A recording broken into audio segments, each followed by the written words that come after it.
ঘোষিত যি উচ্চতম মাধ্যমিক বিদ্যালয়ৰ যি ফলাফল দেখিবলৈ পোৱা গৈছে ৰাজ্যত এতিয়া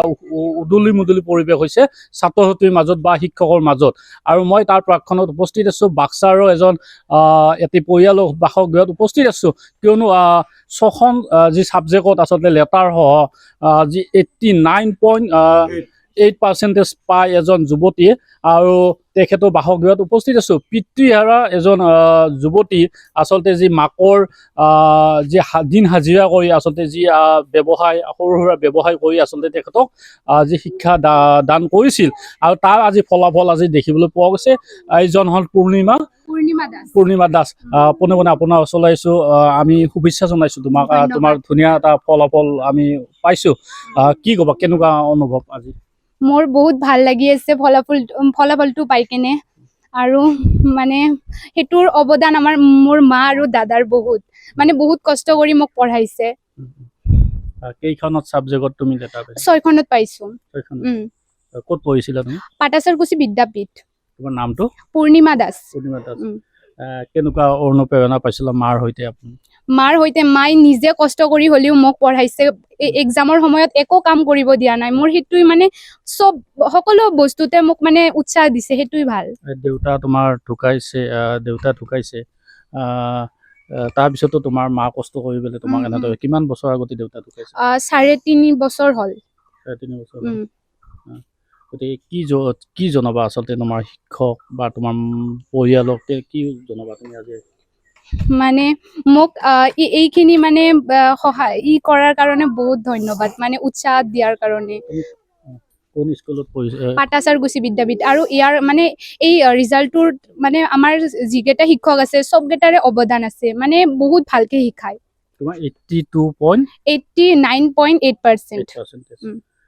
গাঁৱৰবাসীয়ে তোমালোকৰ মৰম দিছে যথেষ্ট দিছে মই পোনে পোনে মই মাতৃৰ ওচৰলৈ আহিছোঁ আপুনি হয়তো চকু মানি আহিছে কাৰণ কিয়নো ইতিমধ্যে আপুনি বহুত কষ্ট কৰি আচলতে পূৰ্ণিমা দাসক আচলতে শিক্ষাৰ ক্ষেত্ৰত যথেষ্ট আগবাঢ়িছে যাৰ বাবে আজি এটা সুন্দৰ ফলাফলো লাভ কৰিছে কি অনুভৱ কৰিব আপুনি মাতৃ হিচাপে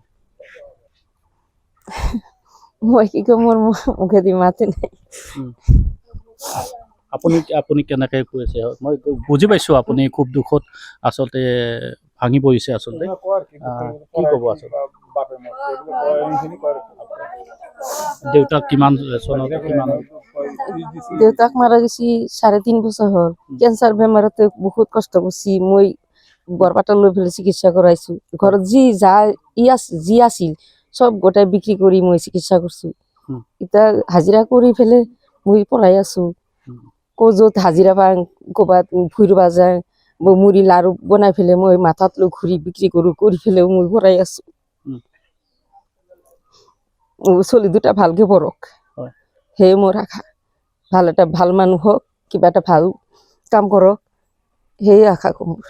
এয়া আছিল মাতৃগৰাকী আচলতে যিগৰাকী মাতৃ আচলতে যথেষ্ট কষ্ট কৰিছে তেখেতে দিন হাজিৰা কৰিবলগীয়া হৈছে আৰু সৰু সুৰা বজাৰত আচলতে তেখেতে মুড়ি লাৰু বিক্ৰী কৰিব লগাইছে আজি তেওঁ আচলতে কান্দনত ভাঙি পৰিছে আৰু যি পূৰ্ণিমা দাসৰ আজি ভাল ফলাফল এটা দেখিবলৈ পোৱা গৈছে 6খনকৈ যি ছাবজেক্টত লেটাৰ মাৰ্ক পৰিছে কলা শাখাৰ পৰাই আৰু মই ইয়াৰ ব্যক্তি এজন আছে কি ক'ব আচলতে কেনেকুৱা অনুভৱ আমাৰ সম্পৰ্কত নাতিনি হয় মোৰ শহুৰৰ ঘৰ এইটো আজি দেউতাকে ঢুকালে মোটামুটি 3 বছৰ পাৰ হৈ গ'ল পাৰ হৈ যোৱাৰ পাছত যিখিনি আছিল অলপ চলপ কিবা আছিল সা সম্পত্তি সোণা গহনা যিমান যি আছিল গোটেইখিনি বিক্ৰী কৰি দেউতাকৰ পাছতে খৰচা কৰলাক তাৰ পাছত কি কৰিব ল'ৰাও এটা আছে ছোৱালী এটা পঢ়া এই আমাৰ বোৱাৰীটোৱে গাঁৱে গাঁৱে সেই মুড়ি লাৰু এইগিলাখান ঘূৰি বিক্ৰী কৰে ক'ৰবাত ফুৰিব যায় কাৰোবাৰ কঠীয়া তোলোৱা যায় এনেকৈ হাজিৰা চাজিৰা কৰি কিবাকে অলপ মানে সেই ল'ৰা দুটাক আমিও সাহস দিছোঁ আমিও অলপ সহায় কৰিছোঁ যে মুখেদি হ'লেও সহায় কৰিছোঁ যে নাই তুমি যিকোনো ভাবি তুমি অলপ পঢ়ি লোৱা পঢ়ি পঢ়ালি কিবা হয়তো ঈশ্বৰে দিলি কিতাপ কিনি হয়তো তোমাৰ এই চলি বা ছোৱালীৰ পৰাই মানে তোমাৰ ভাল হ'ব সেইখিনি আজি যিটো ৰিজাল্ট আমি পালোঁ আৰু যিটো আমি হয়তো দেখিবলৈ পাইছোঁ আজি বিৰাট আনন্দ উপভোগ কৰিছোঁ সুন্দৰ মুৰমেলা গাঁৱত ইতিমধ্যে আচলতে যথেষ্ট আনন্দৰ মুখী হৈ পৰা পৰিলক্ষিত হৈছে মই আৰু আপোনাৰ ওচৰলৈ আহিছোঁ কি ক'ব আচলতে আপুনিও তেখেতক আৰ্থিকভাৱে কিবা অকণমান সহায় কৰিছে আমি দেখিবলৈ পাইছোঁ কি ক'ব পূৰ্ণিমা দাস আচলতে 6খনকৈ লেটাৰ মাৰ্ক পাইছে আজিৰ পিতৃহাৰা য'ত এজন যুৱতী পূৰ্ণিমা দাসক প্ৰথমতে মই নমস্কাৰ জনালোঁ যিটো তেওঁ আজি ৰিজাল্টটো যেনেকুৱা ৰিজাল্ট কৰিছে তেওঁৰ ভাৱনা আছিল তেখেতৰ কাৰণে মই কৃতজ্ঞ জনাইছোঁ আৰু প্ৰথমত ক'ব লাগিলে তেওঁৰ দেউতাকটো ঢুকাইছে আজি 3-3.5 বছৰ হ'ল মাকে ইমান কষ্ট কৰিছে বেলেগৰ তাতে এই মুড়িৰ লাৰু বনাই মুড়ি হাজিৰা কৰি পেলাই ছোৱালীটো যে ইমান ডাঙৰ এটা নাম হৈ গ'ল অসমবাসীৰ কাৰণে মোৰ মেলা গাঁৱৰ কাৰণে তাৰ কাৰণে মই তেখেতক কৃতজ্ঞ জনালোঁ তেখেতে অলপ ডাঙৰ মানুহ হওক পঢ়া পাতিৰ যিমান খৰচ লাগে আমি অনুদান সহায় কৰিম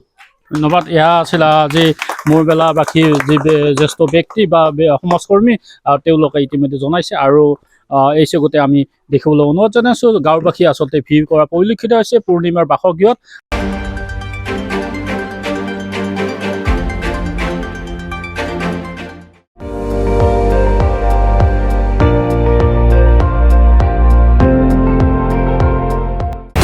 আপুনি চাই আছে ND24 সৰ্বশ্ৰেষ্ঠ নহয় সৰ্বোত্তমৰ দৌৰা